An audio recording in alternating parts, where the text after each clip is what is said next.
Pittsylvania County. And we're going to talk a little bit about freedom of choice and what that means. But let me get you, I'm going to get you, both of you guys, Michael Brown and Henry Myers here. Mm-hmm. I'm going to get you to introduce yourself and tell me why you're here tonight. I'm Michael Brown. I'm on the Freedom of Choice Committee and for Pittsylvania County. And I'm here to let everyone know about what it is. And if anyone had relatives, friends who graduated, who attended Pittsylvania County schools between 65 and 69 under the Freedom of Choice, then we're going to have a celebration. And right. We want everyone Henry, to go. pull in a little bit. We'll try to get you, I'm going to get your chair just a little bit over. There you go. My name is Henry Myers. Yeah, I graduated from Northside High School in 1967. Now, this Freedom of Choice had actually started in the county, but I did not participate in it. In fact, I wasn't even aware of it. Really? Yes. I didn't find out about it until years later when I found out that some students that were in my class at Northside graduated from Chatham High School. Mm-hmm. But I didn't know that the opportunity to go to other schools had come about. And that's what the Freedom of Choice program was about. Basically, it gave black students the opportunity to go to the white students in the county. And it was more than a county thing. It was a state program and also a national program, the Freedom of Choice. Here's my first question about freedom of choice. Were some schools, given that some schools choose this on their own? How did that happen? Well, the school divisions would have to implement their own desegregation plan. Okay. And Pittsylvania County, is that right, Henry? They had to implement Yes. their own. Yeah. All right. And the state mandated a certain program, and Pittsylvania County decided to allow people to choose which school they would like to attend, the Okay. traditional white or the traditional black. Okay.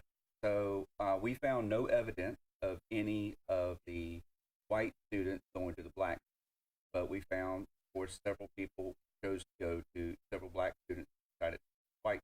Now, why do you think that was?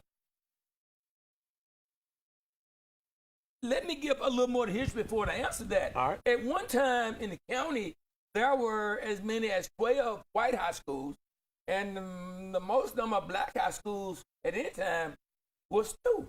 Okay. So you got students that are black students that are going to school, and they're riding by a number of schools, and they can't attend those schools, so they have a longer trip to go to get to a school. Yeah. When Freedom of Choice came, and I'll just use Tunstall for example, there were students that lived 15 minutes from Tunstall, but they would have to ride a bus hour and a half to get to Southside. Yeah. So the parents made it clear to them, you want to go to Tunstall next year because of the distance. So that's one of the main reasons was Distance. that distance. Yeah, that Okay. simple distance. Okay. Convenience. And one lady on our committee said her father told her they lived on a farm, and her father told her, listen, when you get out of school, when you get off that bus, you got to work. Mm-hmm. Well, if you go to Tunstall, then you're home an hour earlier. Yeah. Then if you stay at Southside, she said her father told her next year you'll be attending Tunstall High School. Right. So convenience played into that. Yes. And parents. It Right, was freedom of parents, choice yes. for students, whatever the parents said. I got it. So yeah, And- that was. And some of the parents weren't informed, like Mr. Myers' parents weren't informed. You didn't even know about it. That's right. Never heard of it. Never heard of it. Do you feel cheated because of that? No, if I had the opportunity, I probably would not have gone. I played sports. I was in the band. I probably would stayed at Northside regardless. Mm-hmm. It was just that love. I was blessed that Where was Northside? Northside was in Gretna, Okay. right across the tracks in Now, Gretna. where did you live? I lived about 3 miles from the school Okay. and walked there many days after practice. And Right. Mr. Myers was also a star athlete for Northside High School. Right. And he won some math award for them also. Man. All right, yeah, he Easy. did. And then Yeah. he became a math teacher at that same school. So Wow. he had a lot of pride in his school. And he actually Northside High School actually started at first grade. Is that right? Yeah, Mr. and that's what I'm going to say. And- That I started in first grade, so that love for the school was not just as if someone had been to junior high Mhm. and then went to high school. I had been here in Northside loving Northside since I was in the first grade. So if I'd had the opportunity and been aware of it, I'm sure I would have stayed at Northside. And again, saying that, no offense to Gretna, but it was just that love that I Now, developed. if you would have gone to the white school, where would you gone? I would have gone to Gretna. And Okay. when we look at the number of students that went to Gretna, the number is small. Gretna had the smallest, and by far the smallest number of students to attend there under freedom of choice. Yeah. But you got to understand that Gretna and Chatham, Gretna High School and Northside High School were less than 2 miles apart. They were right across the track. Right. So if you wanted to go to Gretna as opposed to Northside, really you're not talking about a difference in the distance. But some of the kids that went to Northside lived in Chatham. So a lot of the kids that went to Chatham under freedom of choice were actually previously students at Northside, because now they could almost throw a rock to the school as opposed to having to get on the bus and ride 30 or 40 minutes to get to school. So again, that distance was a big thing. Now, And- were Chatham school students bused to Gretna? How did that? Did Chatham have their own sets of high schools too? Chatham did not have a black. Yeah, that one. Yeah, the Chatham High School. All right. White So if school. you were black and you lived in Chatham, would you be bused to Gretna? You went to Northside. went to Yes. Northside High School. I got you. Are you talking about doing this freedom of choice? Yeah. Doing the freedom, again, they chose. So you would either choose Gretna or Northside. If you were living in Chatham, You chose Chatham High School Yeah. or Northside High School. Right. And then you would ride a Northside bus, but we don't know how. It depends on how long. There were fewer Northside buses, I think, is what we had an opinion of. We got no, actually, if you lived in Chatham or anywhere, the distance or the difference between the distance and going to Gretna and going to Northside was about 1 mile. Yeah. That's no reason to change. Right. But when you got a difference of 20 miles or more, that's a big reason then to change because of the distance. Right. So those kids that lived in Chatham, which is 12 to 15 miles from, depending on where they lived in Chatham, they could be at Chatham High School in 3 to 5 minutes, where it would take them 25 to 30 minutes to get to Gretna High School. Yeah. So Yeah. those students that chose the program would chose Chatham over Gretna.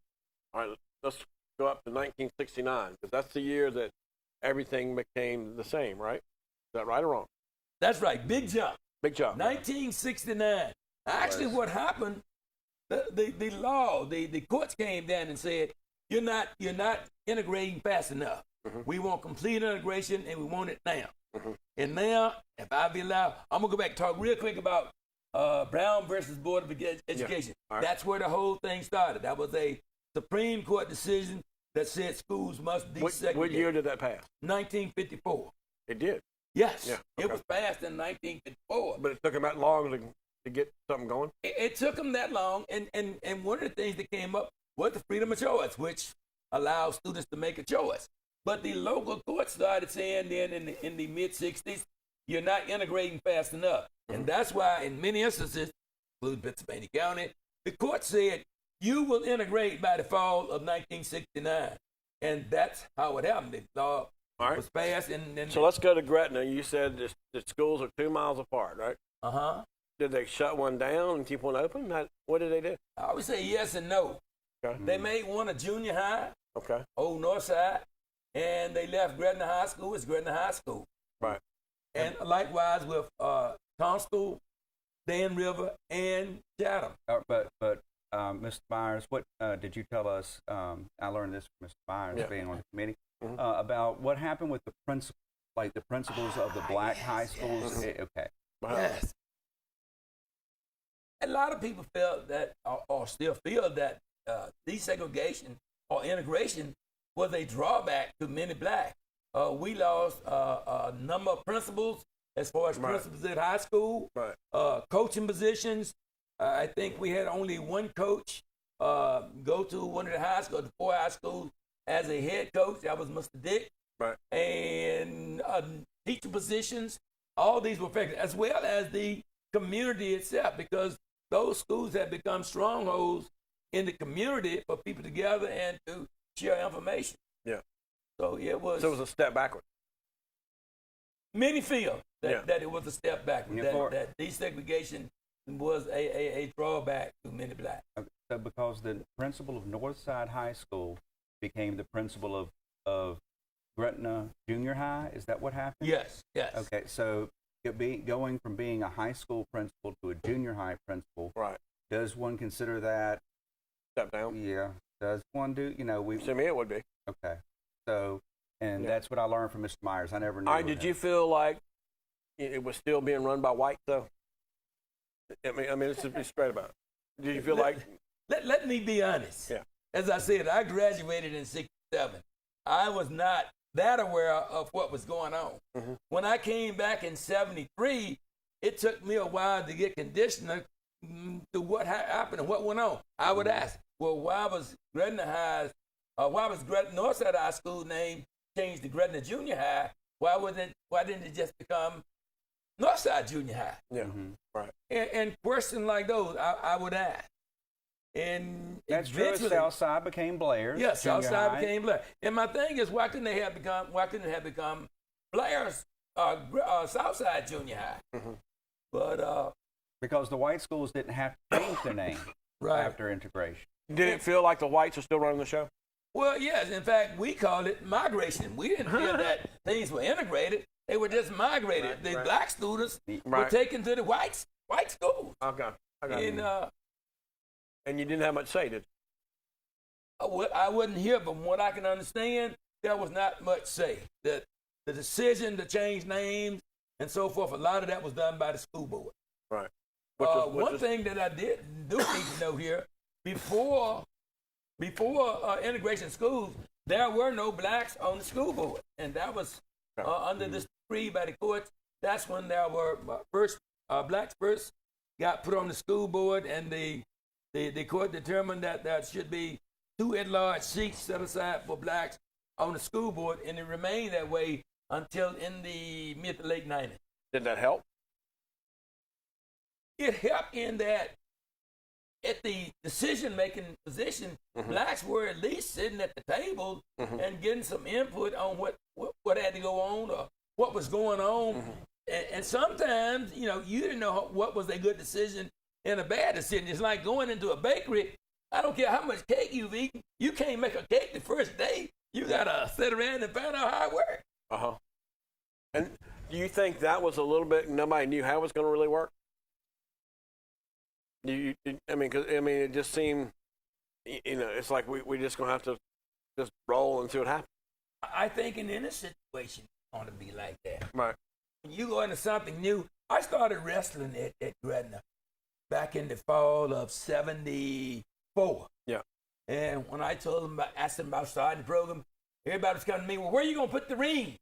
They didn't understand enough about high school wrestling to know that you don't have a ring like pro wrestling. You have a mat with Right. a circle on it. Right. So, yeah, that's in any situation where you're going to things new, it's Could you got pull to into be. the camera just a little bit? Sorry. Yeah. In any situation where it's, you got something totally new it's going to be a learning Right. situation. So that same thing with school boards or any committee you get put on. The less you know about how that committee works or what the intent of the committee is, the more you're going to have to learn before you can fully function. Are we a better world because we did all? I think we're in a better world. I think people get along better together. I think we still have a way to go. Yeah. Again, we look at Sunday morning, Mhm. which if we have the love that our Father has given to us, you would think that would be the most integrated time of the day. Yeah. Or integrated day of the week. Yeah. But we know on Sunday morning, most churches are still segregated. Yeah. So I don't know if we've gotten there. I do know and I do believe we've come a long way. Right. Mhm. Don't you think we're just stuck in tradition? A lot of, it's what we're comfortable with. We don't like getting out of the comfort zone. By all means. Yeah. Yeah. When you got something going on, if no one even suggests, I say, have you thought about doing it that way? Mhm. You're going to keep on doing it the way you always did. Yeah. Mhm. And that's nothing but tradition. Yeah. And we're hard to change. I mean, I think especially the older we get, the harder we want to change. But was also a segregation with the freedom of choice. The Mhm. ones who chose to attend the white schools, that actually I think helped a lot as far as a slower process of being thrown in, like you said, and not knowing what in the world is going to happen. It's Pittsylvania County, because they slowly did it. Then more, and then of course that first group, that 65, 66 group, you know, that's the group that's like, okay, we're going to do this. We're going to show people we can go to the white schools. We can be just as good as the white students. Yeah. And then after that, then I think that more people, more of the black students said, okay, we're going to see, because we saw that in the yearbook, that more and more, if you started off at one grade, you keep going back, and you have more and more black students. So I think that Pittsylvania County did a good job of that. And also we talked to several people who said, well, I was bullied. Well, I wouldn't say bullied, or wronged by, or someone stole or damaged property. We talked to, we have several interviews of people who were part of the freedom of choice. We had one interview where someone was a pocketbook thrown out the bus window, and he said that when she told a white administrator about it, she said that she thought that, you know, she felt like she was treated equally. Right. And so I think we wanted to say that in Pittsylvania County, because we did. You seem to be a proponent of the freedom of choice. I think it went smoothly. We did come across some people who said that they did not care for it, and some people did go back to the black. We have to admit that some people did start at one. Yeah. Or go to the white school for a couple of years and say no, thank you. I talked to one gentleman who said that he was going to go back to the good food, and went back to Southside. That's what he told me. He was going back just for the for the fresh baked bread. And I was like, all righty, okay. So, but there were people who did that. So, but very few. Most of them stayed. Were there people that wanted to jump in and do this? Yes. Yeah. Yes, there were people. One of them was the former assistant superintendent of Pittsylvania County Schools, Clarissa Knight. She started Chatham High School as an 8th grader, I believe. And she was in that first class, because high school back then, the Pennsylvania County High School, would go from 8th grade, 12th grade. Right. So she, I believe, was the first group that went through the 8th grade. Right. And she chose to go. And it was, of course, terrifying for all of us. And how this all got started was, I was teaching at GW High School in 1999. Right. I was sitting at the table with three white gentlemen, and we were having a presentation. And then all of a sudden, they started talking about integration. All right. And then one of them started talking about, he said, oh, well, when we first started integration, I was teaching at Chatham High School, and I saw this poor little black girl. Look, she was so afraid, and on the front of the bus, and just full of these white kids, and she was sitting in the front seat, just, of course, I guess, wanting to be protected by the bus driver. And she got off the bus and looked so scared, and he just smiled at her and said, welcome. And then he said that he began to have a respect for these people who were actually fighting for their right. Young people saying, no, I have the right to go to this branch, because the schools were built in 1960. Well, what was it? 60? I think Gretna High School. Okay, Gretna High School and Dan River, I think, were finished in 63, and maybe Tunstall and Chatham were 64. Yeah, right in that area. Okay, so these were brand new schools. Yeah. All right, so they want to go to the brand. You go to the brand new school that is near me. Yep. So, but when you get on the bus, we end up with, that's the first time that you're shocked. And Miss Carter, who is on our committee, and I've known Miss Carter all of my life. Almost all of my life. She was the aide when I was in kindergarten. Right.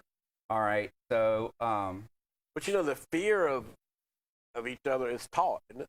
Well, she said that when she got on the bus, that a white girl came up to her and said, "This is my seat. You gonna have to move." And she looked at her and said, you stand up, not me.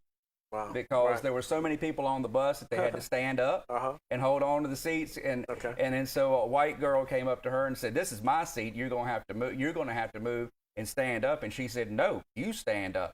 And she said she looked around and saw that nothing was going to happen. Yeah. She'd taken up for herself. Yep. And then everything went smoothly. Right. So that's what I'm saying. We have wonderful stories about what happened in Pittsylvania County. Right. When you look at a change, a drastic change from being totally segregated to totally integrated, it's a big change. I left high school and went to a segregated college, Elizabeth City. So no big change. When I finished college, I went in the Army. That was a big change. Yeah. Because now everybody was together and they didn't have a choice. Right. So you learn, well, I learned a lot. And that was really my first exposure. So when I came back to Gretna in 73 to teach, I had been totally exposed to desegregation and integration. And I think it made a big difference in my life that I had been through this. Right. But those, when I was in school, there wasn't a lot of talk about, well, yeah, you're going to the high school. It really hadn't been thought about that much, I don't think. Right. So when it came down and that was all of 69 schools were going to integrate, there was more education on both sides about, hey, here's what's going to happen. We've been ordered by the courts to do this, and therefore I think people were more prepared and more accepted to what was going to happen. I saw an ad from the 1930s one time, and it was wild to me because it would have like a list of people's names, and then beside them it would say colored. That just made me feel uncomfortable just seeing that. They didn't do it to like white folks. It just said colored. I mean, I'm just thinking through all that process of, what does that feel like? I mean, it made me feel uncomfortable. Again, I go back to the military, and I mean, when did that stop? When did they stop classifying people as colored? I'm trying to remember, and I go back to the military because I can remember when the information put out, it was your Social Security number. There was no name or anything else. Social Security Your Social Security number. When was the last time you saw a colored water fountain in life? Whoa. I think that's what he's getting. Yeah. Whoa. It was in the 70s.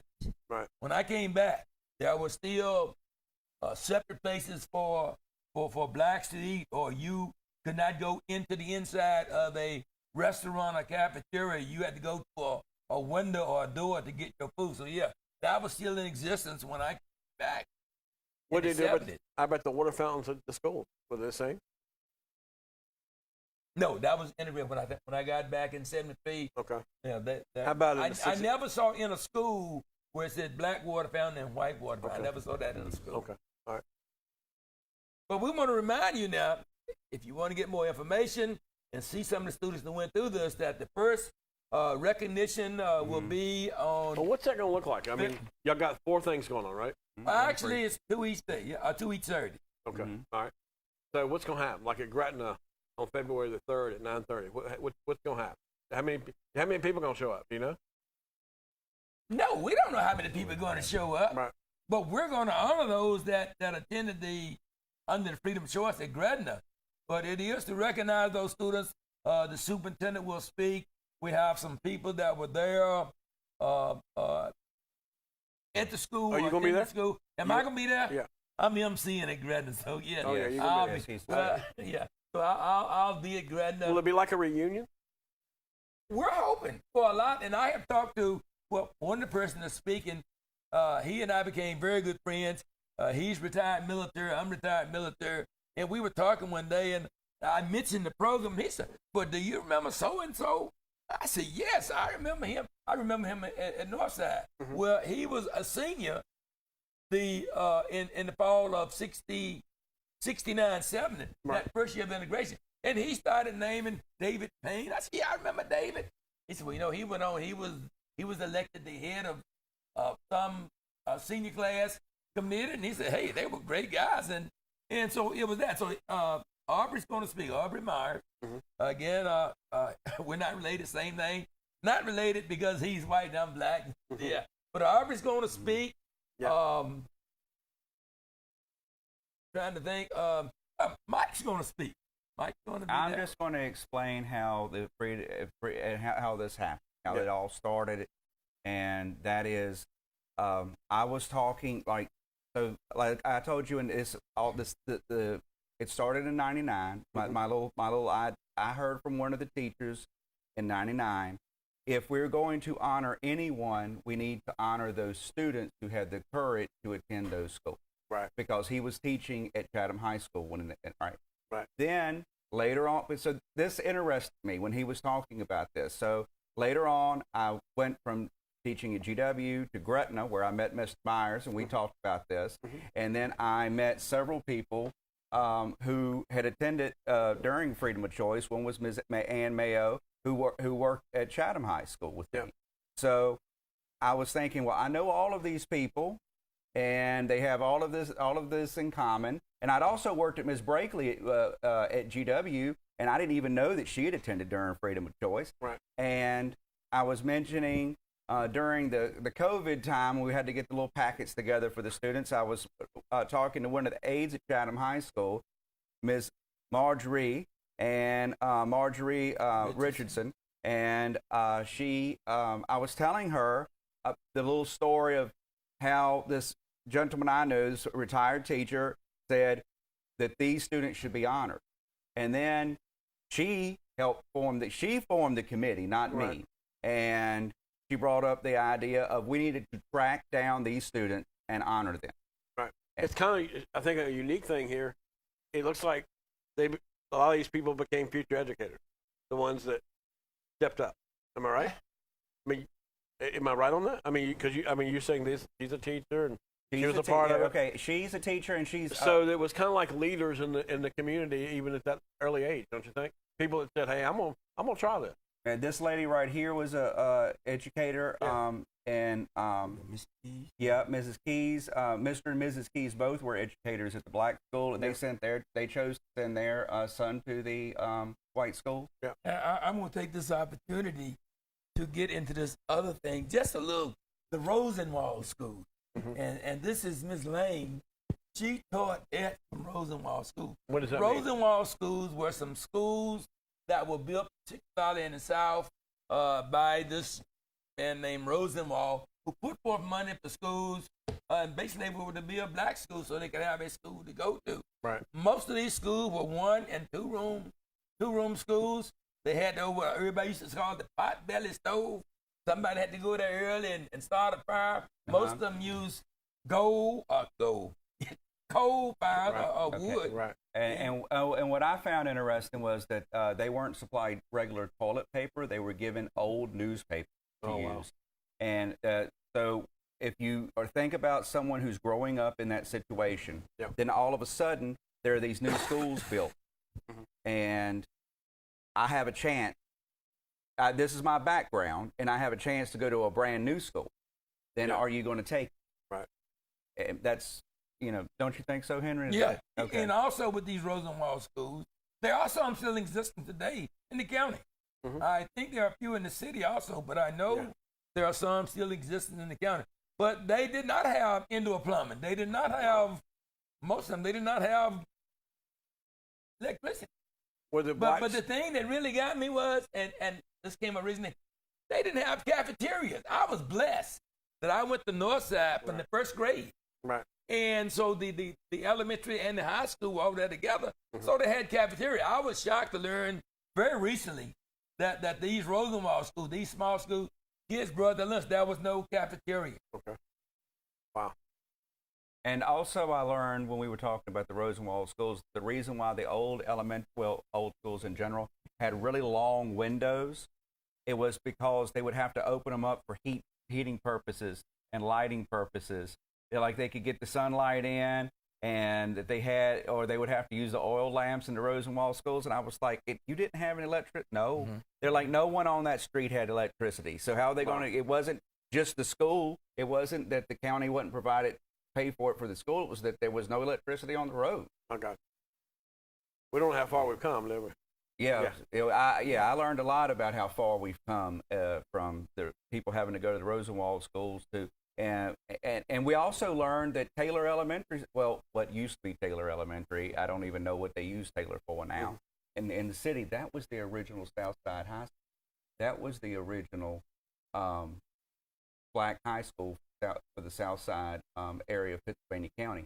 But then it got annexed to, thank you, into the city, and then they had to build Southside real quick. It was my understanding. Yeah. They had to build Southside real quick, which is the Blair's building, so that they could have a black high school on the Southside. Got it. All right, we need to take a commercial break. We're going to come back. We're going to talk more about freedom of choice. We're going to give these dates out, all this stuff. Really a special event going on in Pennsylvania County. You need to stay tuned and find out a little bit more about it. Stay with us. Is inflation got you down? Ray Reynolds guarantees you if you put attic insulation in your house today, you'll be glad you did it. If you do not insulate your house today, especially your attic, you're just throwing your money out on the street. Don't forget, Ray Reynolds does your windows and also your roofing. And remember, Ray Reynolds always has you covered. When you see the orange corn and Pink Panther logo, you know to call Ray Reynolds. He's licensed, insured, been in business over 40 years.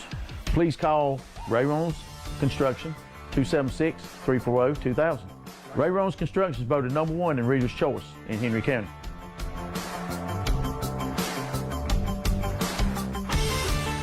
Wright Funeral Service and Crematory, in partnership with Fairhaven Memorial Park and Patrick Memorial Gardens, is now helping the community take care of the needs of their loved ones easier than ever.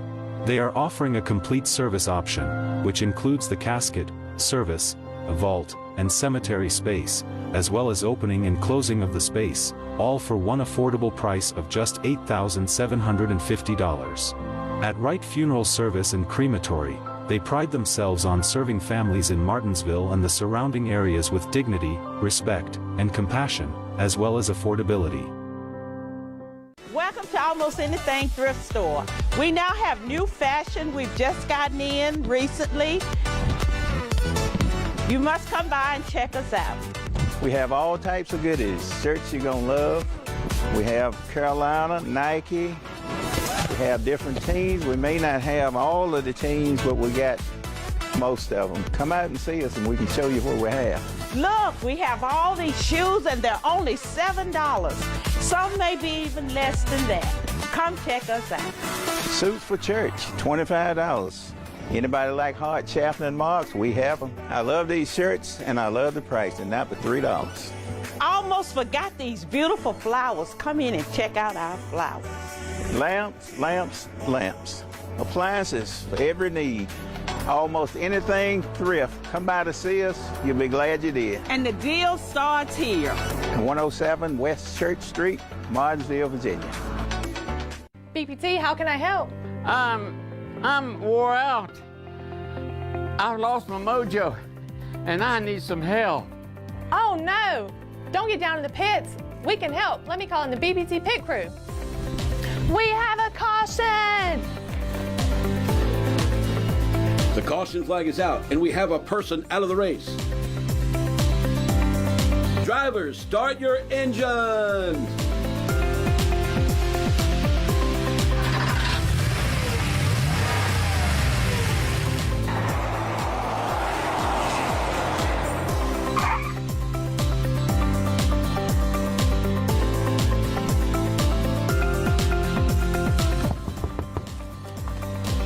We're here to get you back in the race. BPT at Home conveniently provides physical, occupational, and speech therapy services to address recent surgery, stroke, inactivity, weakness, or falls, all in the convenience of your own home. Choose BPT at Home for your therapy needs. They will get you back in the race of life.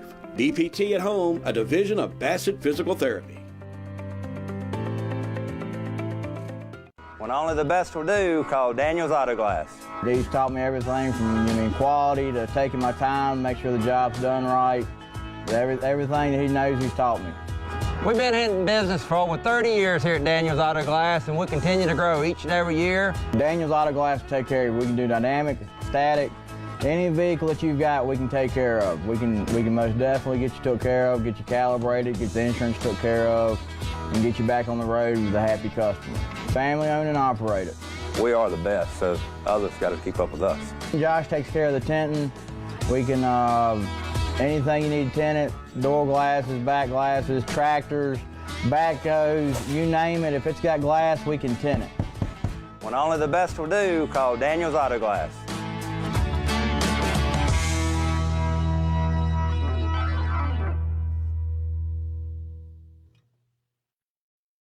Folks, it is American Heart Month in February. We're so excited about it. We've got the great doctor. Tell me your full name. I'm Dr. Brian Zegel. I work at Sova Health here in Danville, Virginia. Fantastic. Heart Month. It's the time we focus on thinking about it. Tell me a little bit about it, and tell me 3 tips that I need to do to make my heart better. So your heart is a critical structure in your body. It's required for life, and we often don't worry about our hearts until we start having a problem. We need to exercise, eat right, and we need to manage our risk factors. The biggest thing people can do is to stop smoking. You can't change your family history, but you can certainly stop smoking. That's right. We're in a room right here at Sova Health where you actually look at the heart. Tell me about it. This is the cardiac catheterization lab, and we bring patients here to look directly at their blood vessels. If they're getting blockages in their blood vessels, a lot of times we can fix it right then and there with a stent or balloon. A stent is a small piece of chicken wire that we put in to hold open the vessel and reopen the blood vessel for them so they don't have a heart attack, or to treat a heart attack if they're having one. And while I'm talking, we're going to be showing that on the screen. We've actually got an image of that going on. So actually this machine allows you to see inside those veins. Yes, sir. That's a X-ray machine, a fancy X-ray machine that we can actually see inside the heart. We use a contrast dye that we can actually inject into the coronary vessels and see where the blockages are and fix them up for the patients. One thing I'm loving about Sova, the more I learn, the more you guys are getting ready for the future. New construction, all kind of things going on here. That there is. We're redoing our whole emergency room. We're going to be updating our cardiac catheterization labs. There's excitement to build this place, and the community, quite frankly, needs it. There are plenty of heart patients out there. We're ready to take care of them and getting ready to take care of them. You tell me all the hospital is about community, isn't it? Absolutely about the community. This, from the leadership down, we recognize that this is someone's mom, someone's dad, someone's brother and sister that we're taking care of. There could be our brothers and sisters that we're taking care of, and we got to have the infrastructure in place to take care of all these patients. We've got to keep Southside healthy. That's our goal. Absolutely. Keep Southside healthy, for sure. There you go. Sova Health, and this is, February is American Heart Month. Think about your heart, because you usually don't think about it unless it's a problem, but I'm going to start thinking about my heart after this interview. That is great, and you can start with eating right and exercising. Give me 3 things I can do today that can help me attack it. If you have any risk factors, certainly go to your doctor. Stop smoking the cigarettes. Stop smoking the cigarettes. Make sure if you're diabetic, get the diabetes treated. Exercise and eating right. A lean diet, low in saturated fat, has been shown to improve your heart health. That's for sure. I got you. Tell me how the diabetes relates to the heart. How does it? So the diabetes damages the blood vessels, leading to blockages. High blood pressure also can damage the blood vessels. Smoking certainly damages the blood vessels. It leads to blockages in there that can prevent the blood flow from feeding the muscle of the heart, leading to a heart attack. All right, folks, let's stay healthy. Stay healthy.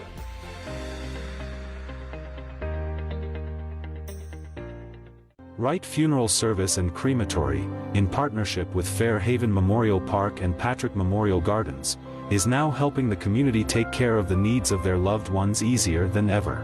They are offering a complete service option, which includes the casket, service, a vault, and cemetery space, as well as opening and closing of the space, all for one affordable price of just $8,750. At Wright Funeral Service and Crematory, they pride themselves on serving families in Martinsville and the surrounding areas with dignity, respect, and compassion, as well as affordability. Big things are going on at Fairhaven Memorial Park. As part of their commitment to the community, Wright Funeral Services and Fairhaven Memorial Park is making it even easier to stop by, paving the way for visitors to make the trip. Mike Wilson Paving has upgraded the roadway around the Fairhaven property and up to the visitors section, where you can see the magnificent view of mountains all around. Wright Funeral Services is committed to the citizens of the surrounding areas and welcome you to visit Fairhaven Memorial Park and experience the calm serenity and breathtaking view. And now, the trip is even easier.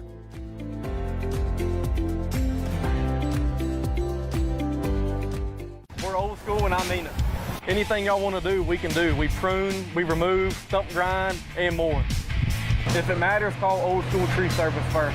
If a tree falls on your house, you call Old School Tree Service. We'll respond within less than 30 minutes, get the tree off the house, and get a tarp on the roof before the rain comes. We'll work directly with your insurance company. You don't have to worry about anything. I come to the job to make sure it's done right. We've got all the equipment here you can see behind me to get the job done. If we can't reach it with one of our 2 bucket trucks, we'll climb it. We got the crew to get the job done fast. Right behind me, we're chipping up the wood branches from all these oak trees right here, cleaning them up as fast as we can. This right here helps us speed up the process of removing the trees in your yard. Call our 24/7 emergency support team at 434-770-2801. We're serious about what we do. Call me to get the old school difference. Hey, we are back, and we're talking about freedom of choice.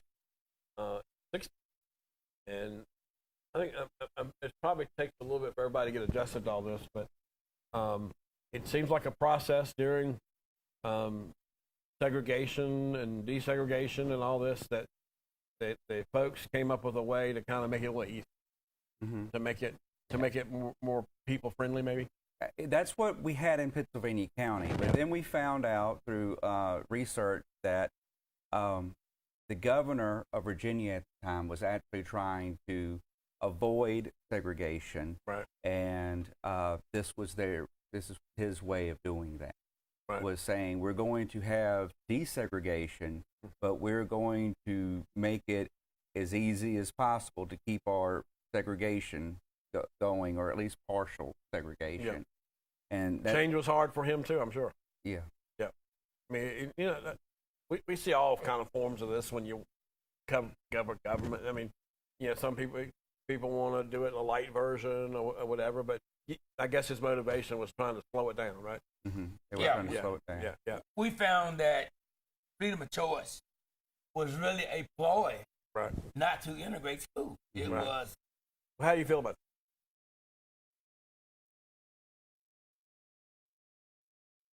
that? I guess I can accept that.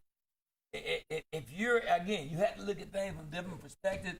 If this is where you are and you want to prevent it, what do I do to make people think I'm doing something and I'm not really doing it? Right. That's really what it was. Right, a little smoke and mirrors. Yeah. And what happened was the courts finally said, you're not doing this fast enough, so we're going to help you. We're going to tell you you're going to get it done by now, or we're going to lock you up. Wow. And yeah, that's really what it came down to. Yeah. As you may know, in Prince Edward County, not too far from here, the schools closed down there instead of integrating. Mm-hmm. I think that was 19. What did they do for schools? They had a private school. For students, yeah. For white students, basically, they started academies. And when I hear academy now, first thing I think of is, hey, this was a school that was put up when schools integrated, so whites would have a place to go. Many black students went to counties, the surrounding counties, and went to school. Right. And the others, well, they didn't have a choice. They simply dropped out of school. And I think that was the old concept, but like we have an academy, we have Chatmont school here. And I think what I find really unique about it's the most diversified school I've ever seen. I mean, they have Asian, African American. I mean, it really is a melting pot of students. And one of the things that they're proud of is that when people graduate, they all go to college. This may have started all like this, but we're seeing it changing right in front of our eyes. Mm-hmm. Some of the private schools are some of the most diversified schools there is right now because they're so focused on higher education. And you agree with that or not? I don't totally agree with that. Okay. When I go back to colleges as well as many schools, it was athletics that brought about the integration process more than anything. Right. And I've seen even with a lot of academies that they have went out and recruited black students to come in and their athletic programs, and Right. that's what gets them going more. Yeah. Because those athletic programs bring in the money. You Yeah, can man. look at college or Yeah, high man. school, whatever, but that's the bottom line. You Yeah. got to have some money to run a business, Okay. and when you get those athletic programs up, they're gonna bring in the money. Right. I mean, and I think it kind of benefits everybody, don't you? Yeah, it does. Yeah. I mean, you talked about you were a coach. Is that right? Yes, I've coached. Right. And you were a teacher too. I've been a teacher. I've been a drill sergeant. I was help start a rescue squad. I did that for over 20 years. Right. So so don't call me lazy. Call me a lot of things, but don't call me lazy. Yeah, man. Yeah, man. Yeah. Now let me ask you something. I mean, you guys are in education. You've been in education. I'm sometimes get frustrated with young people because they don't seem to have the energy that we had. Am I onto something or not? Is that just me? No, you're onto something. The phone. The phone. The phone's Yeah. on again? Yes. Yeah. The Right. phone and the parents. See, when you were growing up, if you were like me, your parents kept you motivated from behind. Right. Your head got right because your iPod got right. Right. So right. yeah, that was that influence from the parents that said, "Hey, you're going to school and you're going to learn." I grew up as a sharecropper, so when I didn't go to school, we worked. Right. And that first month, I spent a lot of time not in school. So when I was glad to go to school, that meant I had to be working on the farm. Yeah. So when I got ready to go to college, which I didn't decide until about October my senior year, and Coach was saying one day, he said, "Yeah, I think everybody ought to go to college, even if they only go 1 year." And I said, "Really?" He said, "Sure." Well, shoot, I think I can do it for 1 year. And I went on, and I always can't let people down. They set me here. So now I've got to finish. Let me tell you, there's some hard math problems out there, but I'll be studying. I see people playing cards. I went to sleep, woke up, they were still playing cards. Next semester, they weren't there. Academic probation. Wow. So, yes, I went to school to get an education, and that's what it was. So, Right. not to have a good time. And you went to college too. Yes, I went to Elizabeth City State University in Elizabeth City, North Carolina. You were your math? I was a math major. I got my master's degree from A&T State, North Carolina. Okay. Also in math. All right. All right. Well, what do we do about the future? With I'm a little bit worried about the young folks.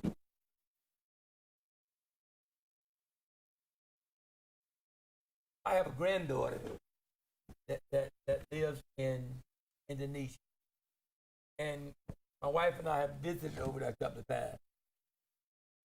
Those students are not asked to go to school.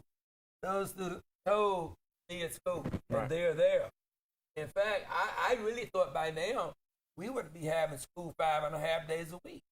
I just thought I knew that would be coming. I'm surprised it hadn't happened. But sometimes you don't like oatmeal, but somebody says, "Well, you're gonna eat it because it's good for you."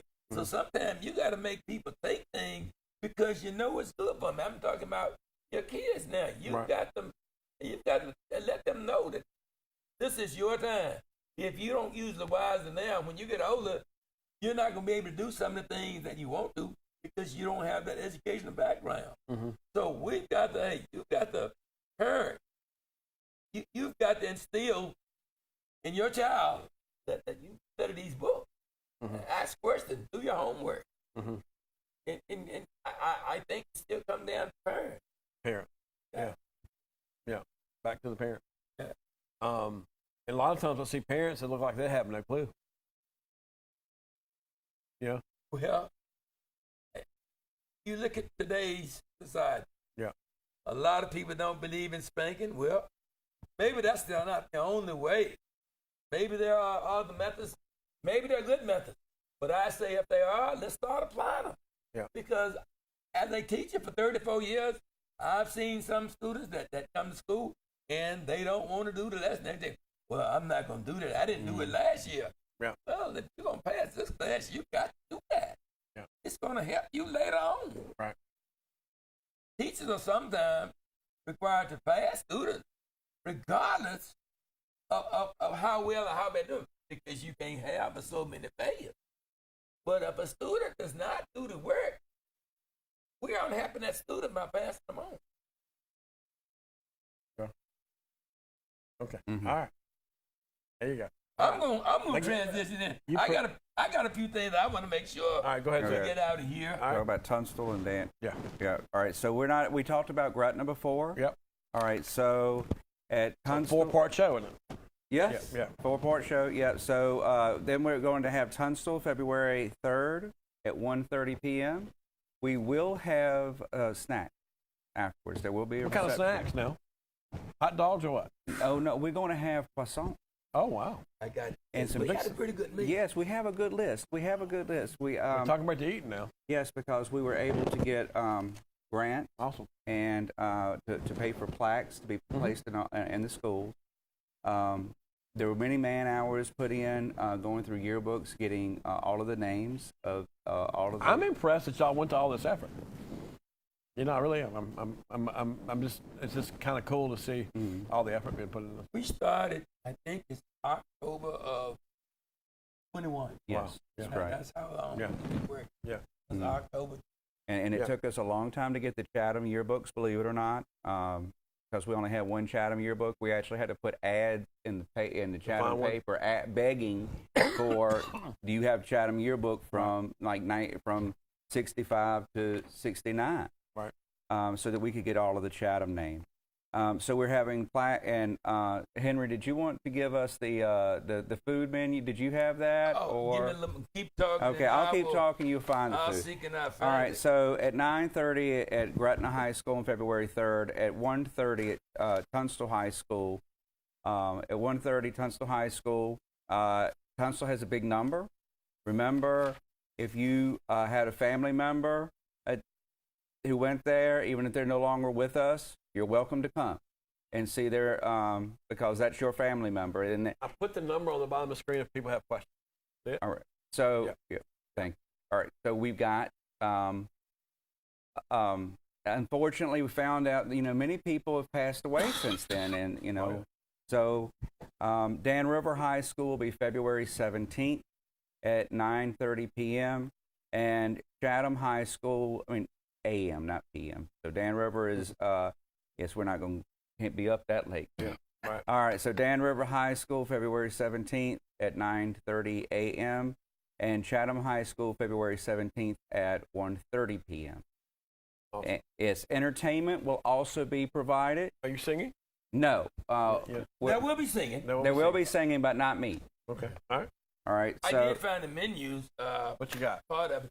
For the two morning services, we have Danish, mini quiche, fruit, muffins, sausage in a blanket, hash brown, casserole, coffee, juice, and I'm not sure about the hot chocolate. But that's what gets people going right there. Is if you tell them we're going to have a little reception afterward. Yep. Then yes, so yes, will it be a mini reunion? That's what you asked before, and we said get to it. Yes, there will. Afterwards, we will have a little mini reunion for everyone. That's awesome, and I enjoy doing that. The older I get, kind of like celebrating the past. It's fun, and you get to see people you hadn't seen in a while. Yeah. For the afternoon programs, we have cider, turkey, ham and cheese sandwiches, sliders, chicken salad, croissant, pasta salad, Spanish dip, and crackers, grape, cheese, a vegetable salad, some tea, water, and some plain cake. All right, there we go. So we have All right. Well, I want to thank y'all for coming tonight. I've been very informative, and I want to hats off to y'all for doing something extra for the community. Good to see that. Kind of like old school. I like old school stuff when people get involved in the community and get things going. All right. You want to look into the camera and invite them real quick. Do a 30-second commercial. Go. Hey, be there. We're going to tell you about as much about what went on as we can. But main thing, we want those students that had that opportunity to go there together, to get together again, see how everybody came out, and just say, hey, glad to see you again. I had that. I've done my 50-year reunion in college. Some of those students I hadn't seen in 50 years. Wow. So it makes a big difference. So come on back and see your old classmates, some of your old teachers, and just reminisce about whatever went on. And come and see the plaque that will have your name on it. The plaque. Come and see the plaques that will have your names on them in all 4 of the county high schools. Awesome. Thanks for joining us. I have to replace the shingle roof. I'm re-roofing this house for the last time. What's up, Mason? Hey, what's going on? Man, I gotta get a metal roof.